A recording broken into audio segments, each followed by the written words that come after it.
We need to take roll.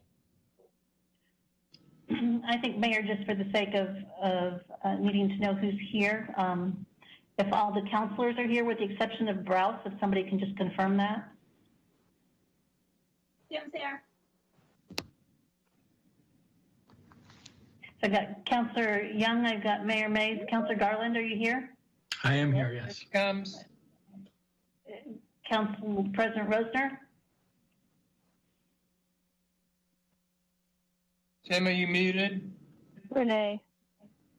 All right. Now joining. I got Councilor Browse on. Councilor Rosner, are you here? Councilor Scott, are you here? Yes. Councilor Griffin? Yes. Thank you. I think just Councilor Rosner is who we're waiting to confirm.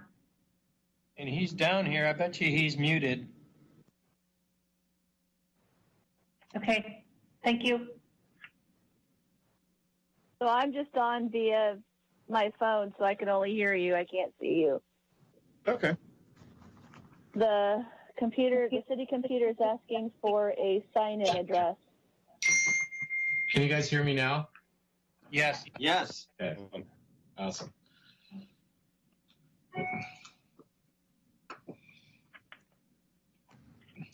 Microsoft Teams doesn't like my Jabra conference phone thingy.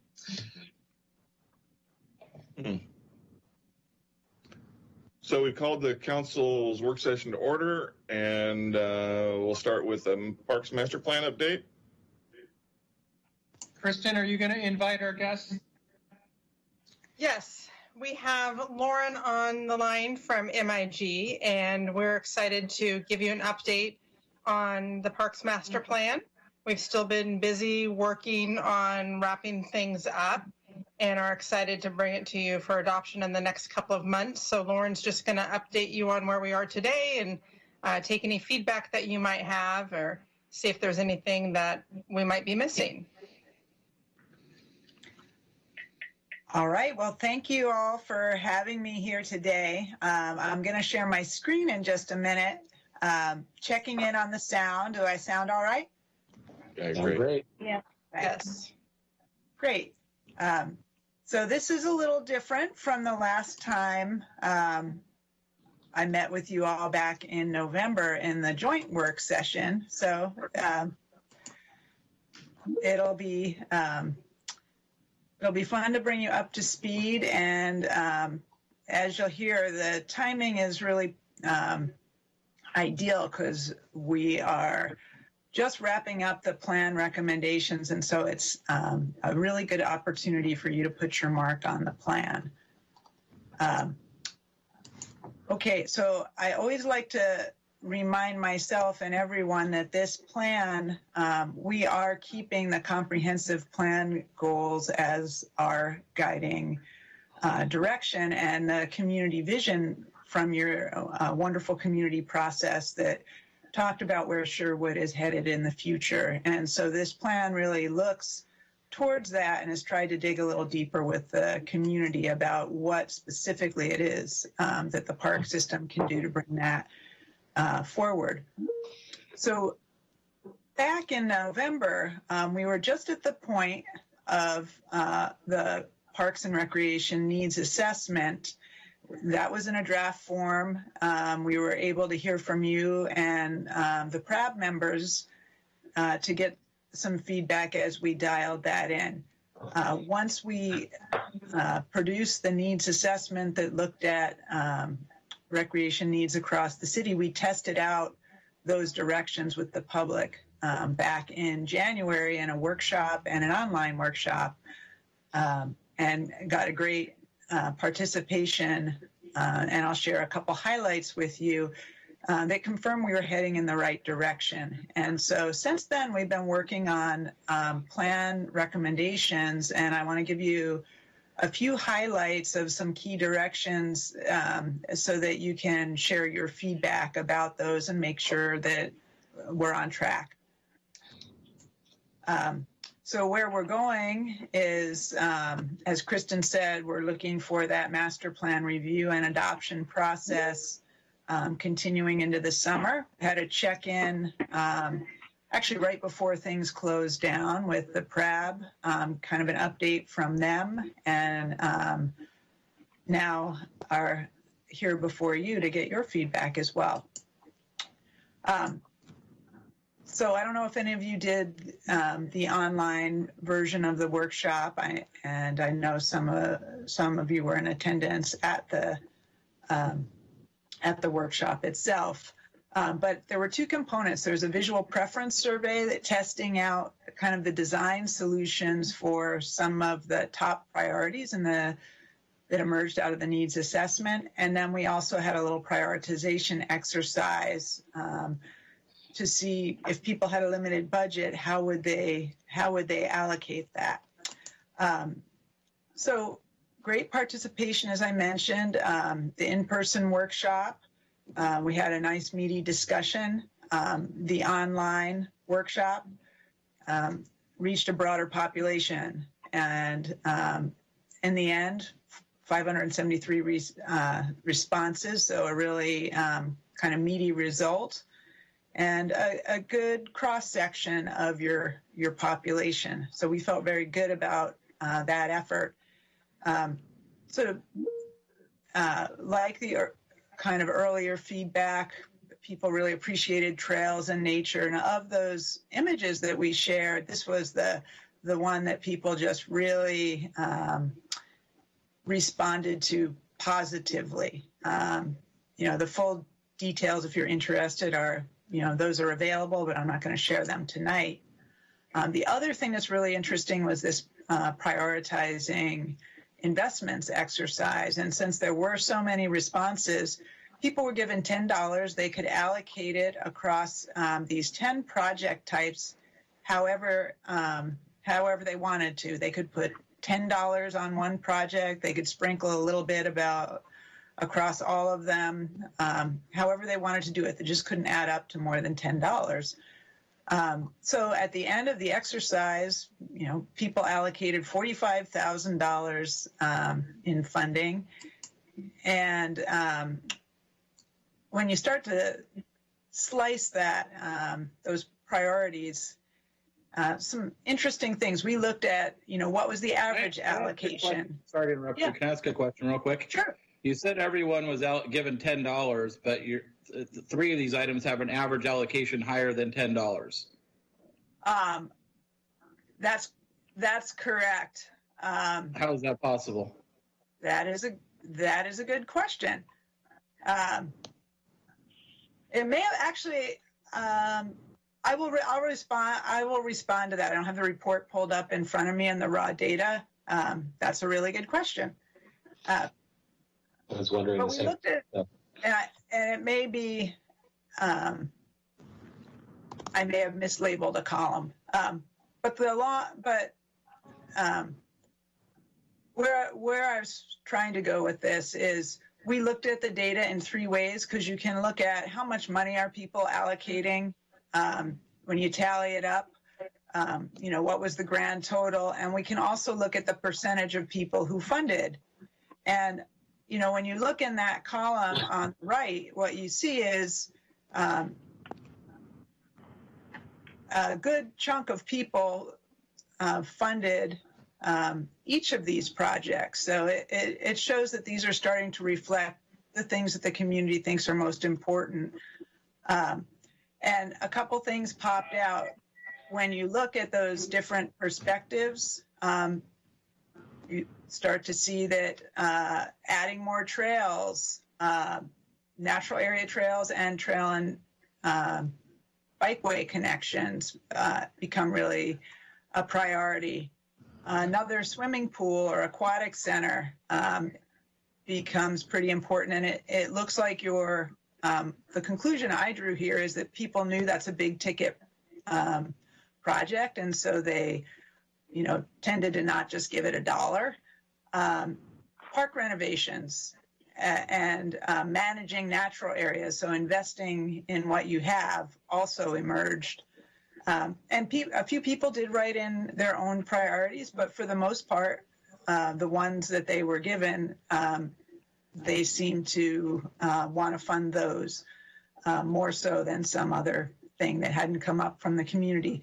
So we felt pretty good with these results moving into the next stage, which is really starting to shape out the recommendations and the master plan. Lauren, this is Tim Roser. Just a quick question before you move Sure. on. And you may have said this, so I apologize, but how many total respondents did you have? 573 between both the online and the in-person.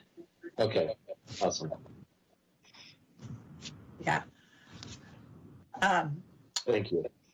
So working with Kristen and Erica, we talked about, what kind of document do you want? And so we are looking at a plan outline. This is the working outline, focusing on implementing the healthy and valued ecosystem goals, and keeping the first part of that a really high-level introduction, and keeping the bulk of the plan, chapters 3, 4, and 5, on the what are you actually going to do, the recommendations, the prioritization, that kind of thing.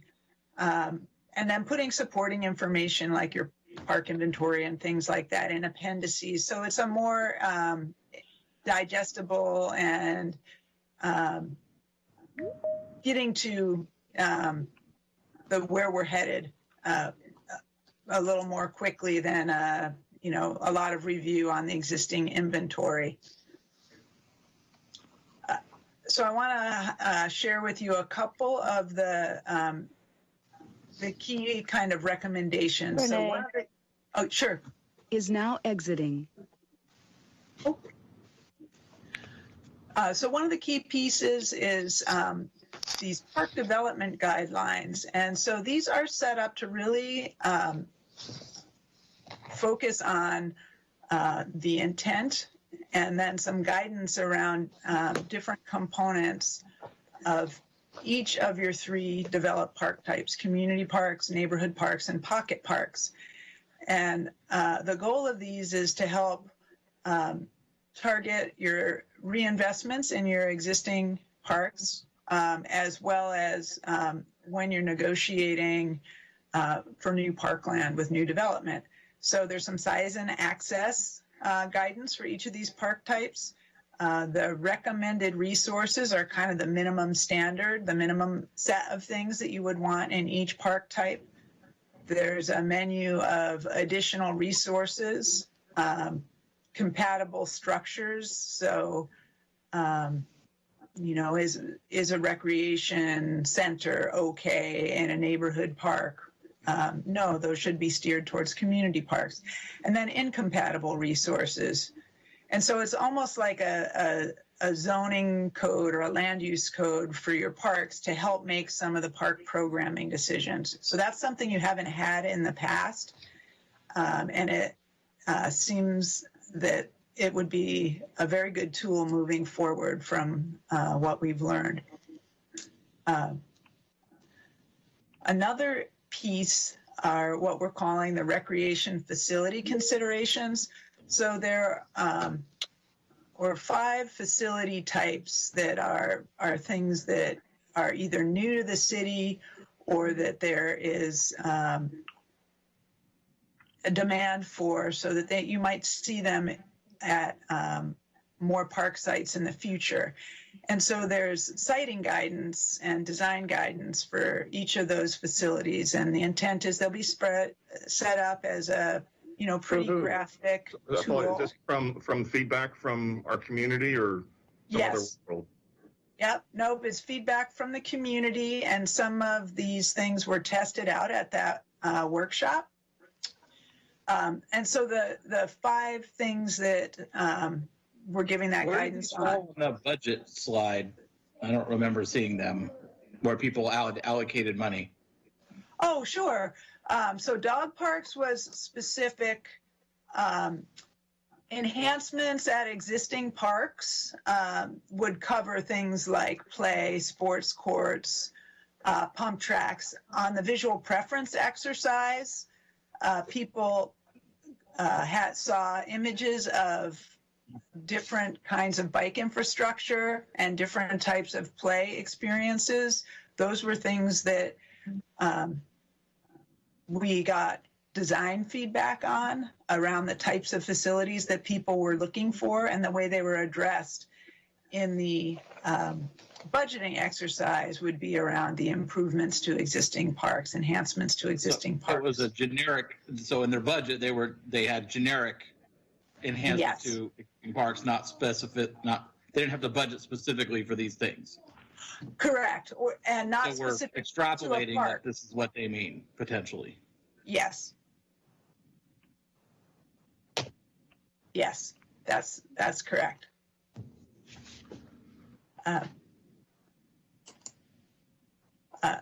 So then, as we look at capital projects, for existing parks, we created 4 categories of capital improvement types.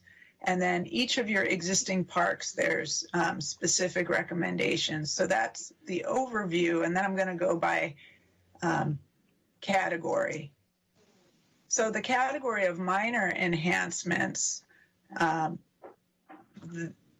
this category it affects less than 10% of a particular park, or it's less than $500,000. And minor for $500,000. Yep. And we can call that something else if you prefer a different name, but you'll see the difference between minor and major in just a minute. It's a financial threshold. So Atlee Estates Cannery Square, which would have very little, it's really more about maintaining that excellent asset. Lady Fern Park, Murdoch Park, Pioneer Park, and Veterans Park would all be in this capital improvement category.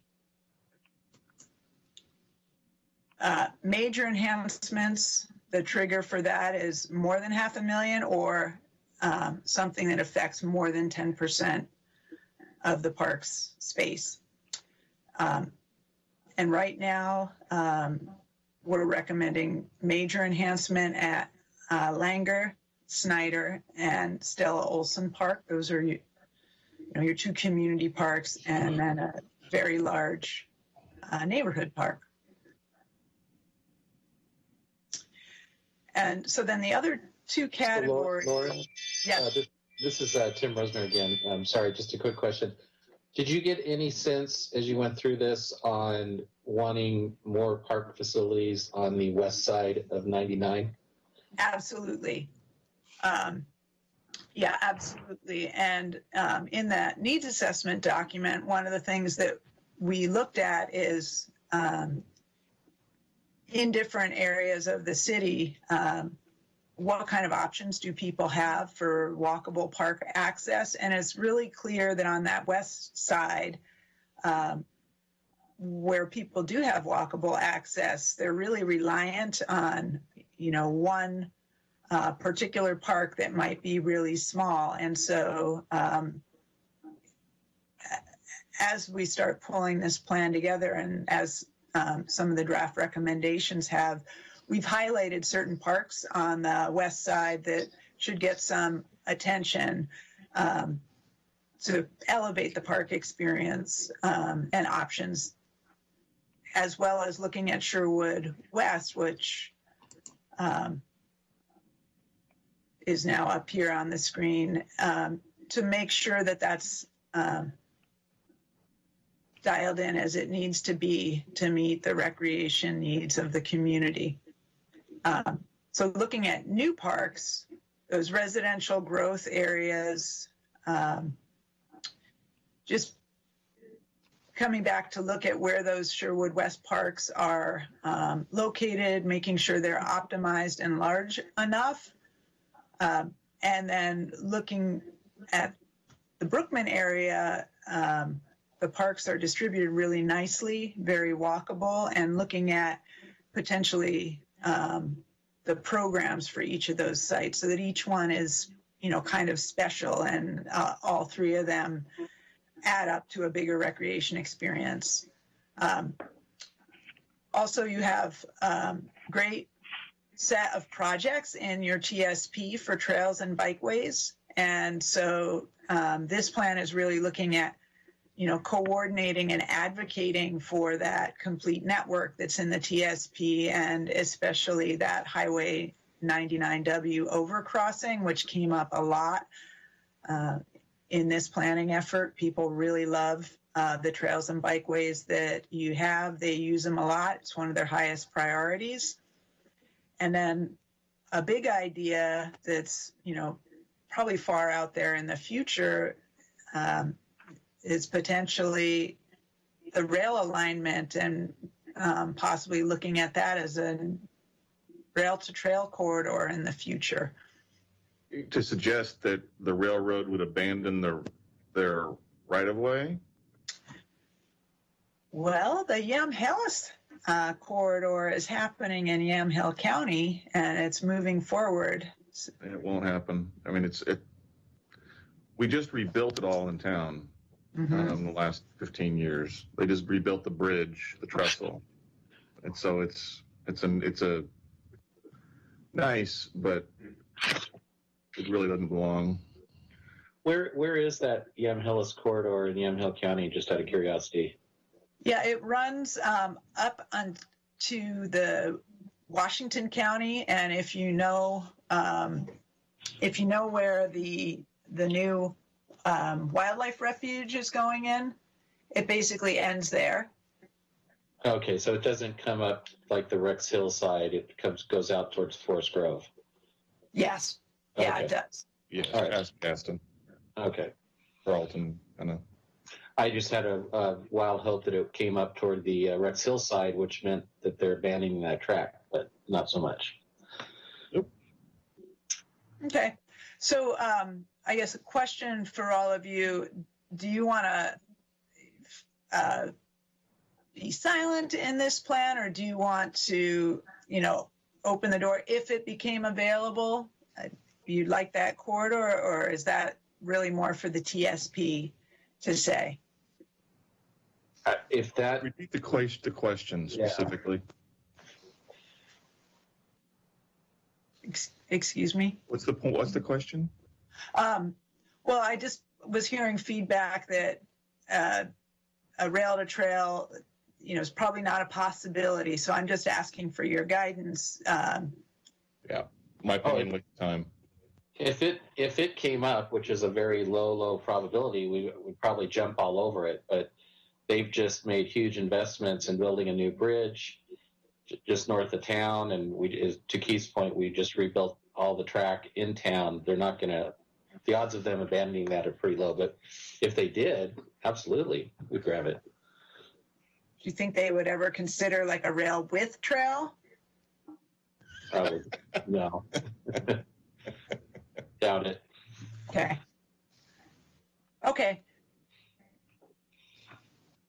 All right. I think that is helpful. Sorry, this is Councilor Young. But if we left it in the master plan, wouldn't that be for future councils, this is a 2040. This is going to be in the 2040 plan, right? Part of. So wouldn't we leave that in there for others to address at a later date? I mean, we think now that might not happen. It probably won't, I'm agreeing, but something to explore at later dates.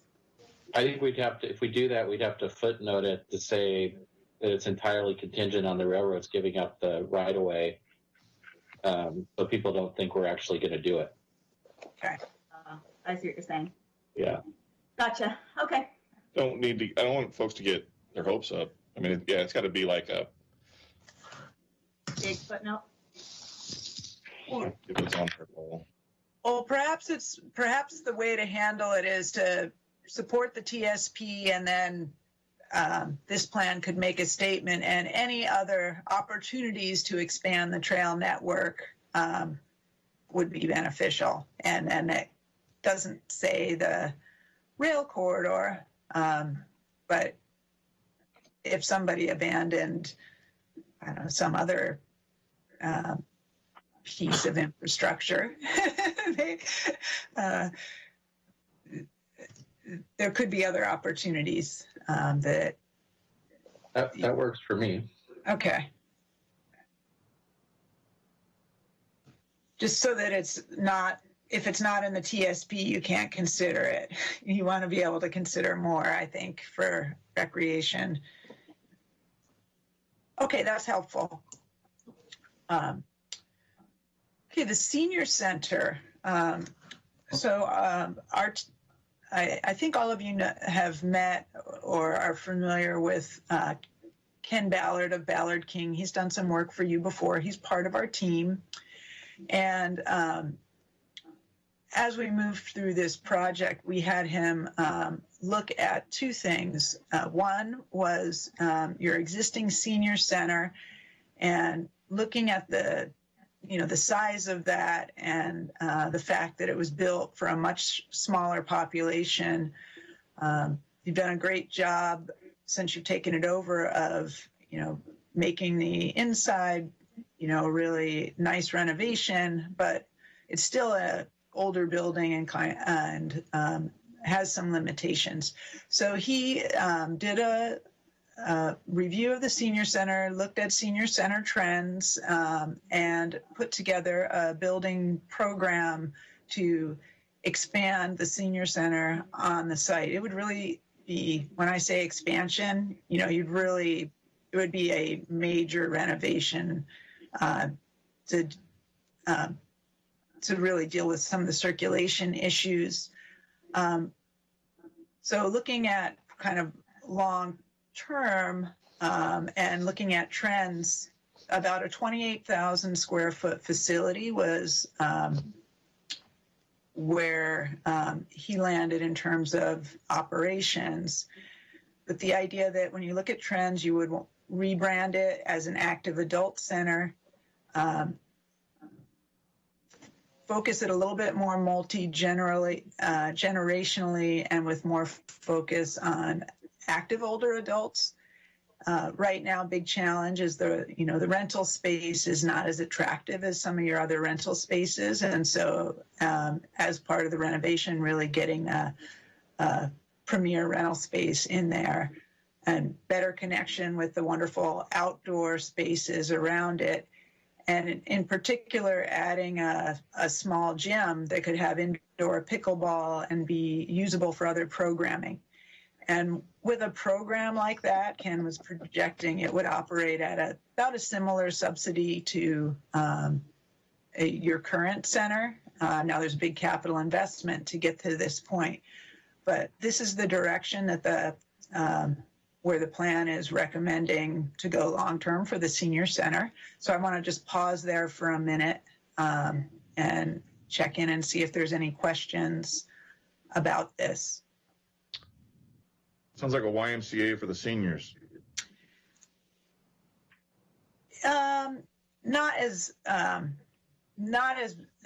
extensive Gym, as the pickleball. YMCA. Yeah, the pickleball. Hate pickleball. But the seniors love it, so that's okay, Keith. Yeah. So my question is on this.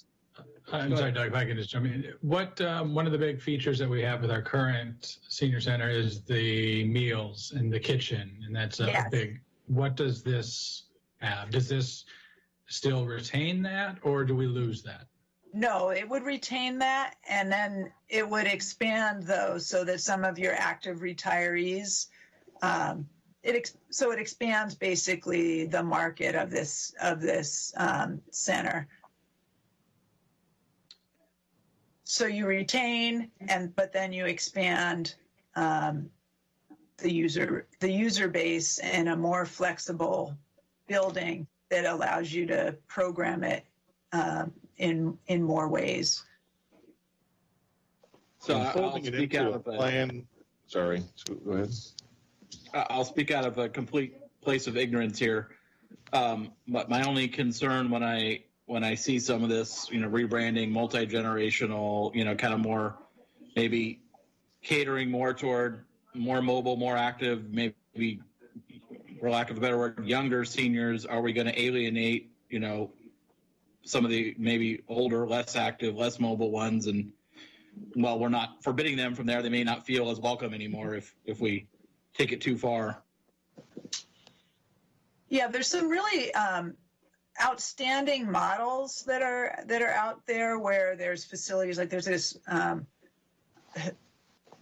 bigger than this one is being recommended, but there's a really wonderful one in Grand Prairie, Texas, and it serves both populations well. Some of that is making sure there's spaces, for both, and good social spaces. I didn't list kind of the entire building program here just because it's, be an awful lot of text. But the things that you have now and do well, the social space, the game room, library, your meal space, all of those things remain. And it's really about how you program it and the times that you're looking at. So some of the folks that are looking for the more active, they're coming at a different time from your core group that's kind of a middle of the day. I have an incredible heartburn with the second to last point. Okay. We have the Y. Seniors go to the Y. The seniors can continue to go to the Y. I'm not interested in building a YMCA for just seniors. Okay. I'm completely personally open to the idea of expanding it, providing additional services so it can thrive to be somewhat sustainable. I like that and pursue, put a lot of expansion dollars into park SDCs and then pursue community development block grant money to actually end up doing it. But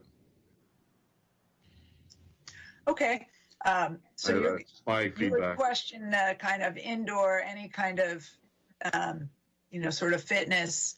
You worry about that competing with the Y and kind of duplicating what the We Y. have a Y. I don't want two Ys in town. Sure.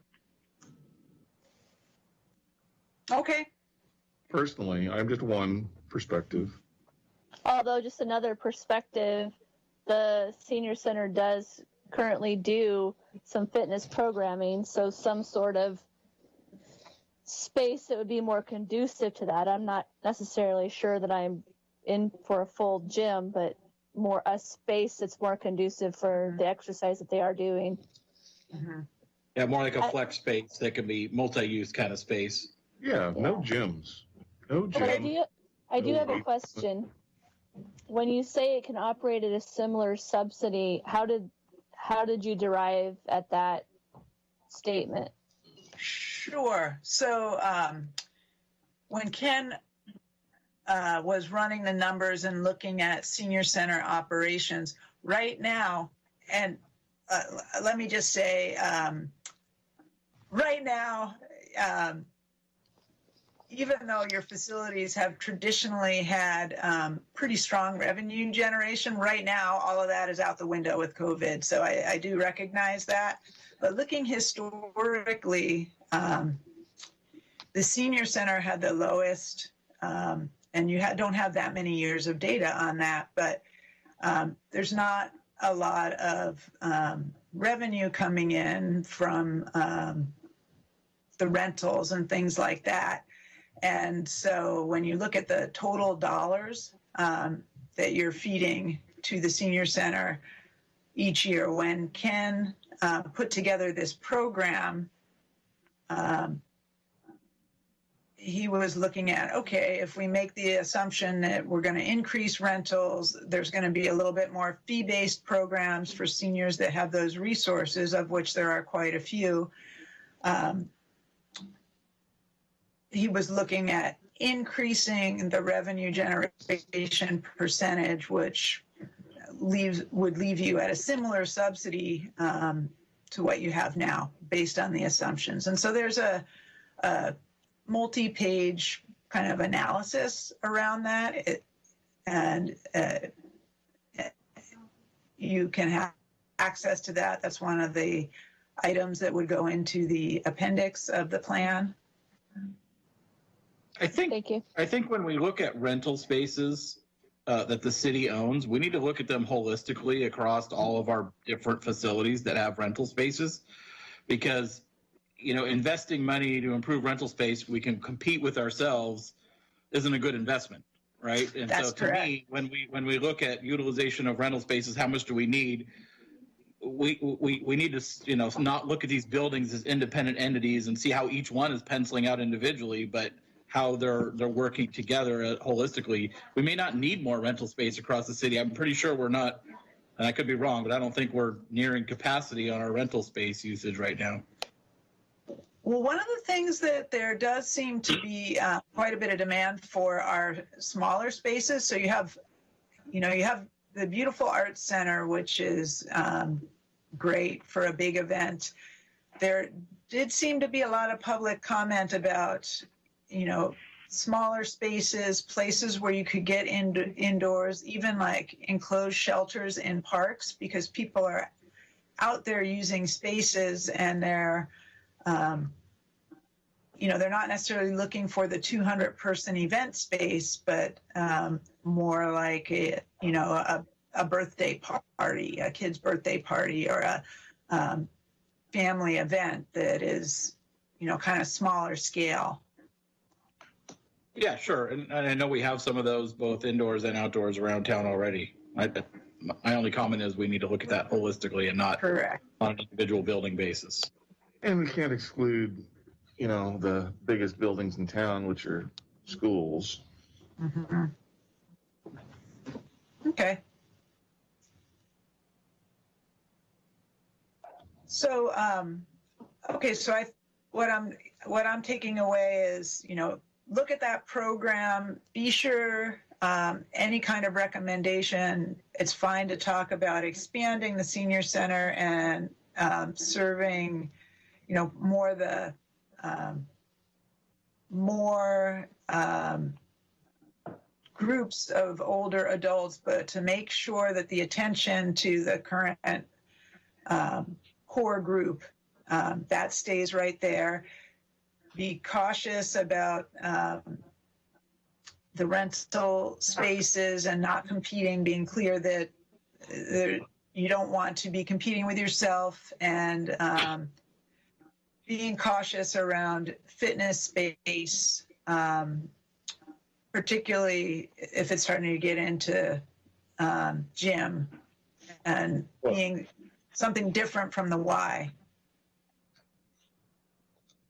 Well, I think to Doug's point, maybe instead of having rental space focused as a section for the senior center, it needs to be broken out as a separate area that we look at holistically. And I would even, with the exception of Doug, I can't remember what you called it, but with the exception of just a small indoor fitness space. Same thing with gym and stuff. What kind of capacity do we need for a gym? What kind of capacity do we need for a field house? And let that drive the conversation as opposed to having it centered on the senior center. Well, that's a great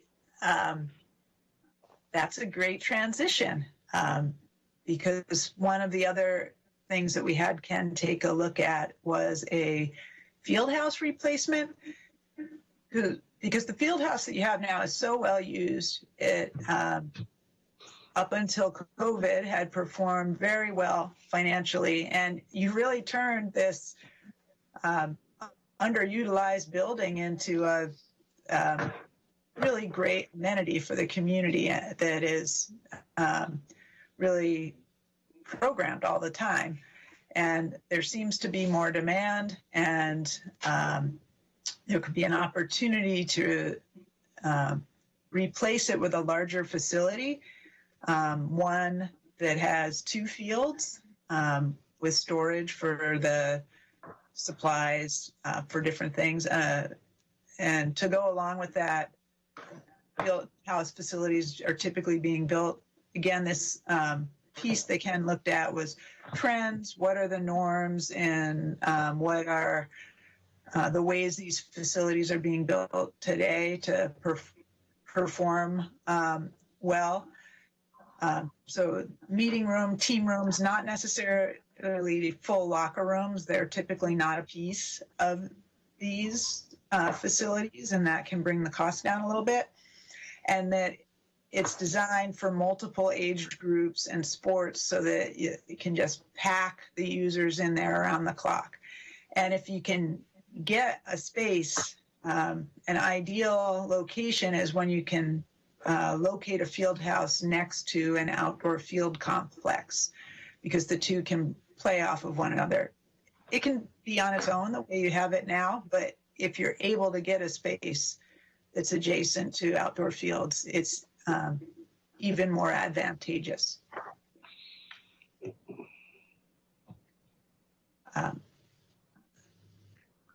So long-term, this plan is making that recommendation right now. That's a draft recommendation. So wanted to check in with you about that. Any comments, any thoughts about field house replacement? Love it. Love the field house. We need to, I love the idea of all that. I don't, the last ideal location, yes, but odds are slim. Yep. So this one also, there's a field house analysis that is a standalone piece that, again, we are intending that's a appendix to the plan. It's also available. It's got, a good amount of information in it. So that could be a good guide going forward. All right, next one, swimming pool. So you've got the pool in the community right now is within the Y, and I know this is something you guys have been looking at, trying to figure out how to expand that. I know there was some, hope that, maybe there could have been a deal with the school district at the high school, but that wasn't able to go forward. And, the Y expansion has just been not moving forward with a, public funding measure at this point. So you all really recognize that public pools require an operating subsidy. And so that always becomes the question about, as a community, can you afford to get into that business?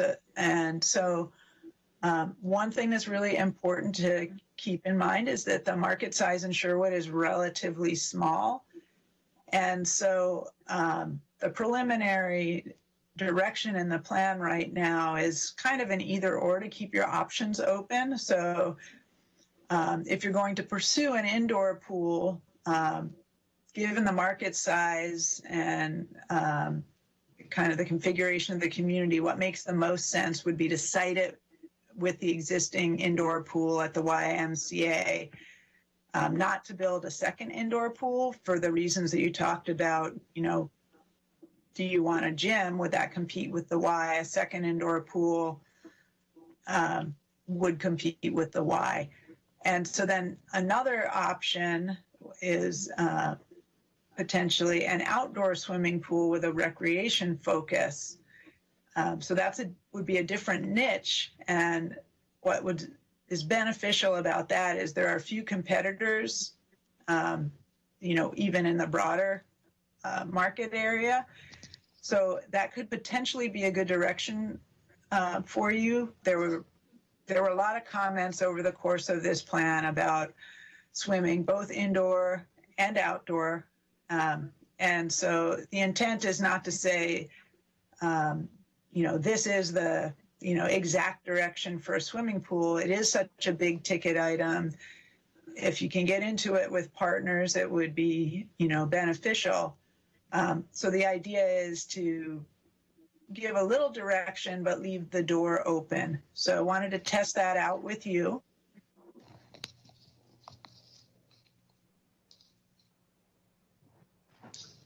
I think I know the community really wants pools, but I think I don't know, the large subsidy that the operating cost the city would have to put out would be huge, but I think it's something we would keep in the plan for future.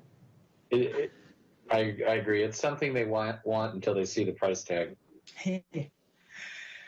Yeah, there is discussion that you need to do a business plan and operational plan, kind of, which you have a practice of doing anyway. But it's good to remind people that these things cost money, not just to build either. Okay, any other swimming pool thoughts? If not, keep going.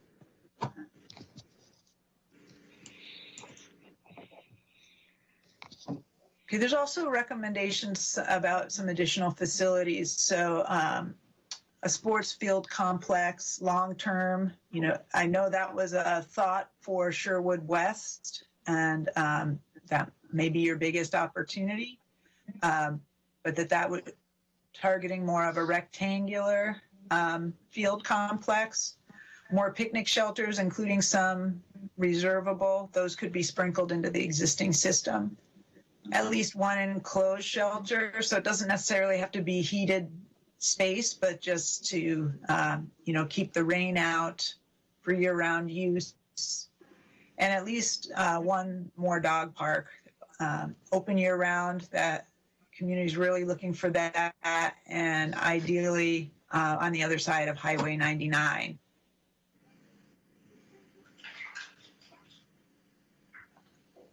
So, it's great to have opinions on those things.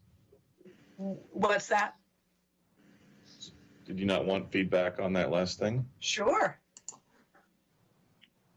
I have reservations about an enclosed shelter. Okay. So put it on there, but I'll be long. It'll take me a long time to convince me why we'd want to build one. Okay. Yeah, always love to have more sports fields. Dog park. Yeah, if we can do something across the road, that'd be good at some point.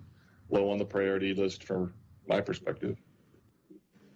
But were the enclosed shelters something you heard a lot of people asking for, or is that just kind of a best practice?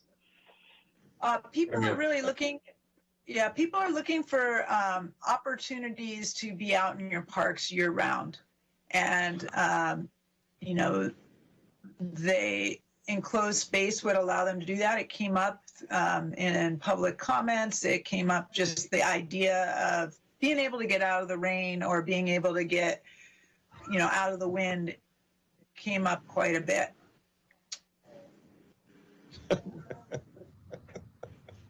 And are these just enclosed spaces without any amenities, or are they wanting like kitchen facilities, that kind of thing? I would not recommend kitchen facilities. And what people were talking about was just an enclosed space, again, not necessarily heated. And Like ideally, that would like be a covered park area with a glass enclosure or something. Yes.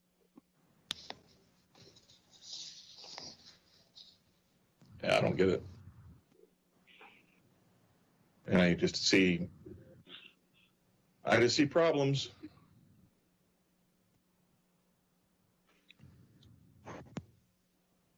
Yeah, I'd certainly worry about, maintenance and broken windows and whatnot. I think with our current, in terms of when you look at our ratio of single family detached to multifamily and apartments, I don't think it makes sense. But if we have areas of town that start to look like Villebois, where you have a lot of homes concentrated in an area without any kind of yards, then it might make more sense to have parks with, day use shelters and stuff like that for people to gather. But I with our current demographics and how our zoning's working, I don't see it either. I mean, for any kind of space, design is really important. You definitely want it in a visible location, not, tucked back out of sight.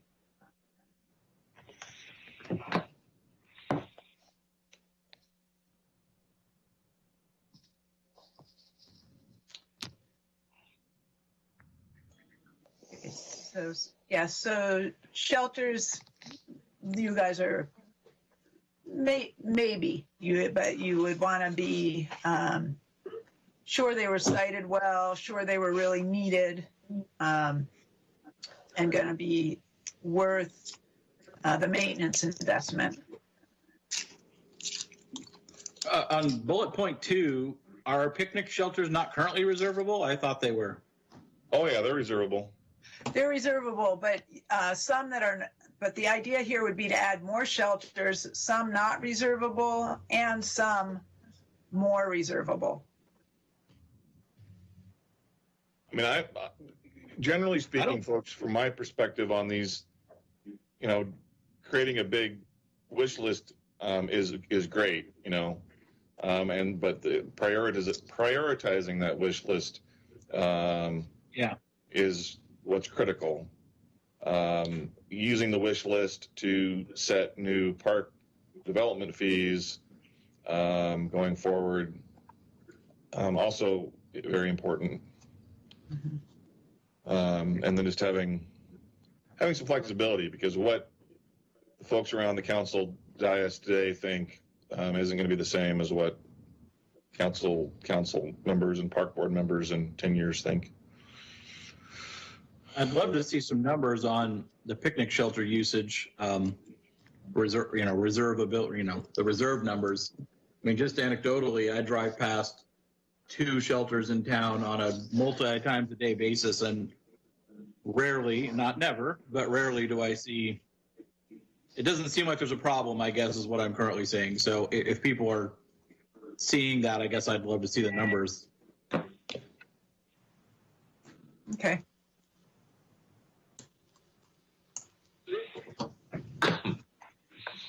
Well, let's talk prioritization. And so that point of sorry. Yeah, no priorities. So you're out of time. Okay. We'll need to send this out to everybody, and we'll have to reconvene to talk about prioritization, I think. Okay. Joe, what's your thoughts? No, I totally agree. I think there's still some additional information and background that we have to provide and kind of come back to this.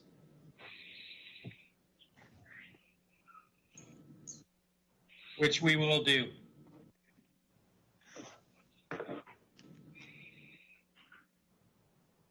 All right. Well, sounds good. I appreciate the time tonight.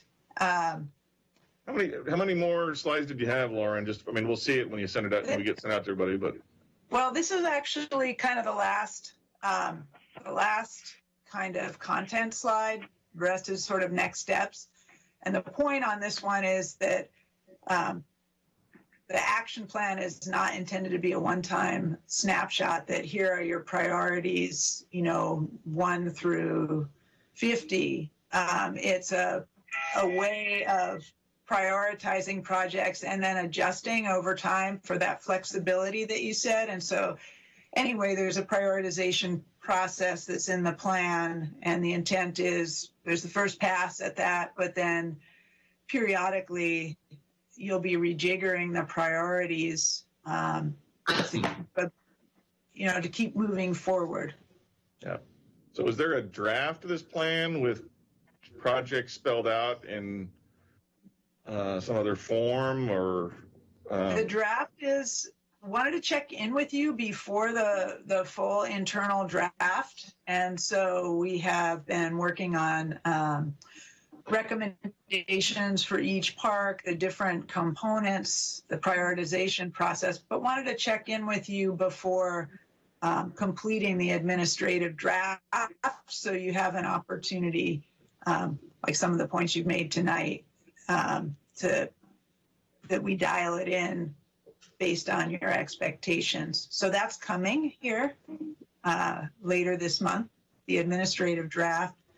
which will be reviewed and vetted before going public. Okay. Well, thank you. Yeah, thank you all. And we'll, as we're going to not do the second part of our work session. We might do it later today, or we'll do it at another meeting. And we will end our work session, and everyone needs to redial into our city council meeting in a minute. Thanks, Lauren. Thank you. Thanks, All Lauren. right, thank you.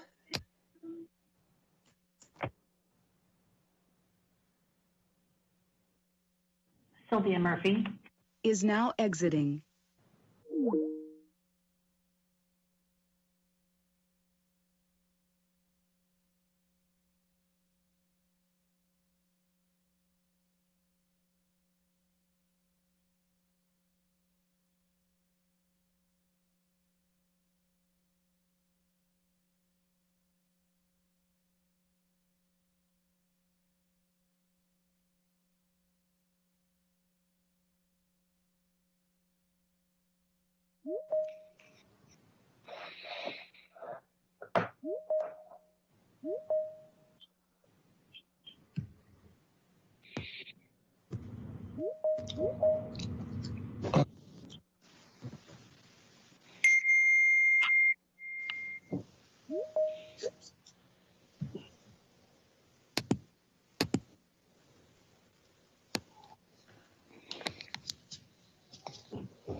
Sylvia Murphy.